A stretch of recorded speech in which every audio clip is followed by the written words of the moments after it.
नमस्कार दोस्तों, मैं आलोक आप सभी का बहुत बहुत स्वागत करता हूं। दोस्तों, आज हम लोग राजनीति शास्त्र के अंतर्गत टीजीटी पीजीटी की तैयारी करने जा रहे हैं। इसमें पहला टॉपिक हम लोग देखेंगे कि राजनीति शास्त्र क्या है, राजनीति शास्त्र का केंद्रीय विषय क्या है और जो राजनीति शास्त्र का केंद्रीय विषय राज्य है वह किस भाषा से आया हुआ है और राजनीति शास्त्र का जो केंद्रीय विषय राज्य होता है वह उसकी विकास यात्रा कैसी रही है। तो दोस्तों, राजनीति शास्त्र वादों में राज्य और नीति दो तत्वों से मिलकर बना है। राज्य और नीति दो तत्वों से मिलकर बना है। राज्य में नागरिक निवास करते हैं और नागरिकों के कल्याण के लिए नीतियां बनाई जाती हैं। इस तरह से दोस्तों, राजनीति सार्वजनिक कल्याण के लिए किया गया कार्य है। राजनीति क्या है? राजनीति सार्वजनिक कल्याण के लिए किया गया कार्य है और राजनीति दोस्तों राज्य में की जाती है। बिना राज्य के कोई राजनीति नहीं होती है, इसलिए राजनीति का केंद्रीय विषय ही राज्य है। पूरी राजनीति राज्य पर केंद्रित होती है, इसीलिए राजनीति का केंद्रीय विषय राज्य है और राजनीति शास्त्र का जो उद्देश्य है वह मानव कल्याण करना है, सार्वजनिक कल्याण करना है। तो इस तरह से दोस्तों, राजनीति शास्त्र का अर्थ हुआ सार्वजनिक कल्याण करना। किसका कल्याण करना? राज्य में रहने वाले नागरिकों का। और राजनीति का केंद्रीय विषय राज्य हुआ। वर्तमान समय में दोस्तों, राज्य के स्वरूप की बात करें तो दो तरह से राज्य के स्वरूप हैं, एक प्राकृतिक राज्य और कृत्रिम राज्य। सवाल पूछा जाता है, प्राकृतिक राज्य की विशेषता क्या है, बताइए। तो प्राकृतिक राज्य की विशेषता दोस्तों, यह स्वाभाविक संस्था है और यह सदैव साध्य होती है। जो प्राकृतिक राज्य होती है वह स्वाभाविक संस्था होती है और यह सदैव साध्य होती है। साध्य का मतलब यह है कि राज्य का वजूद उसकी सुरक्षा के लिए ही हुआ है। राज्य का हित सर्वोपरि है, नागरिक का हित सर्वोपरि नहीं है। तो इस तरह से प्राकृतिक राज्य का उद्देश्य है स्वाभाविक संस्था है और यह सदैव साध्य है, जबकि कृत्रिम राज्य मानव निर्मित संस्था होती है और यह सदैव साधन है। जो वर्तमान समय में भारत संघ राज्य है वह एक कृत्रिम राज्य है, क्योंकि इसकी रचना मानव निर्मित है और यह सदैव साधन है, क्योंकि यह हमारे कल्याण के लिए अस्तित्व में आई है, मानव के कल्याण के लिए अस्तित्व में है। इस तरह से यह कृत्रिम राज्य है। दोस्तों, अगर राजनीति शब्द की बात करें तो यह अंग्रेजी भाषा के पॉलिटिक्स शब्द से आया है और इसकी उत्पत्ति वास्तव में ग्रीक शब्द पोलिस से हुआ है। राजनीति शब्द की उत्पत्ति किस भाषा से हुआ है दोस्तों? ग्रीक शब्द पोलिस से हुआ है, जिसका अर्थ था नगर राज।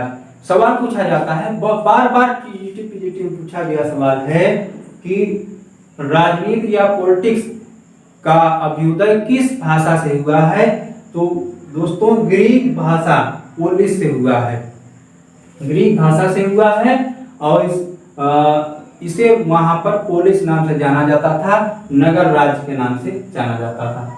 दोस्तों, सारभूत रूप में देखा जाए तो राजनीति का अर्थ राज्य और व्यक्ति के मध्य संबंध ही राजनीति है और इस विचारधारा के आधार पे कुछ ऐसी विचारधाराएं अस्तित्व में आई जिसे हमें पढ़ना है, जैसे उदारवाद, समाजवाद, आदर्शवाद और फांसीवाद। इसमें अगर हम देखें, उदारवाद का जो उद्देश्य है उसमें इसकी मुख्य विशेषता होती है कि राज्य साधन होता है। दोस्तों, राज्य साधन होता है, नागरिकों के कल्याण के लिए प्रतिबद्ध होता है और यह अलग बात है, उदारवाद में थोड़ा पूंजीपतियों के हित की बात ज्यादा की गई है, लेकिन उदारवाद में राज्य को साधन माना गया है, जबकि समाजवाद की जो प्रारंभिक अवस्था में है उसमें राज्य साध्य होता है राज्य की उपस्थिति होती है, लेकिन साम्यवाद में राज्य को समाप्त कर दिया गया है। साम्यवाद में कहा गया है कि राज्य तत्व की उपस्थिति ही अपने आप में बहुत खराब बात है। दोस्तों आदर्शवाद की बात करें, आदर्शवाद में राज्य क्या है? राज्य साध्य है। उसी तरह से फांसीवाद में भी राज्य साध्य है। साध्य और साधन इसलिए बता रहे हैं दोस्तों, कई बार परीक्षाओं में पूछा गया है। फांसीवाद के अनुसार राज्य साध्य है या साधन है? साध्य है। क्यों? क्योंकि आदर्शवाद और फांसीवाद दोनों राज्य को बहुत पवित्र चीज मानते हैं। जैसे आदर्शवाद के एक महान विचारक हीगल थे, जो जर्मन दार्शनिक थे। इनका एक प्रसिद्ध स्टेटमेंट आपको याद होगा, कल ही पढ़ाया था हमने, कि राज धरती पर ईश्वर का अवतार है। हाँ दोस्तों, इन्होंने कहा था कि राज धरती पर ईश्वर का अवतार है, राज धरती पर ईश्वर की शोभा यात्रा है। यह कथन हीगल महोदय का है।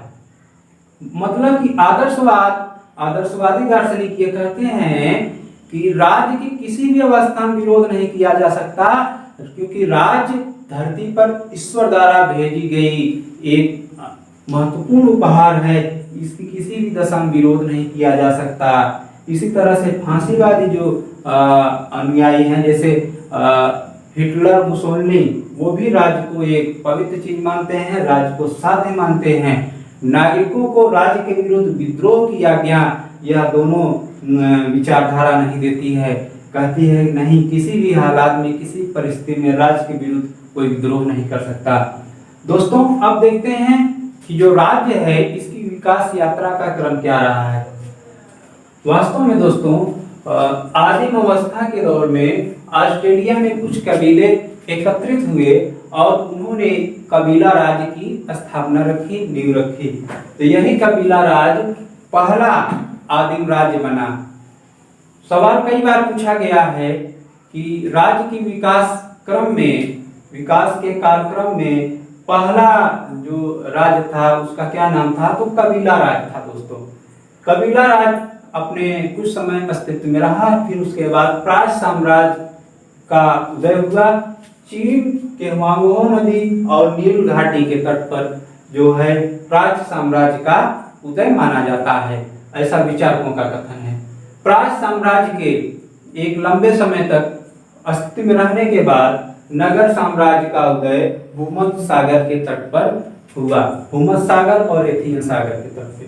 तो नगर राज्य अपने अस्तित्व में रहने के कुछ वर्षों बाद रोमन साम्राज्य ने नगर साम्राज्य पर कब्जा कर लिया और फिर रोमन साम्राज्य अपने अस्तित्व में आया।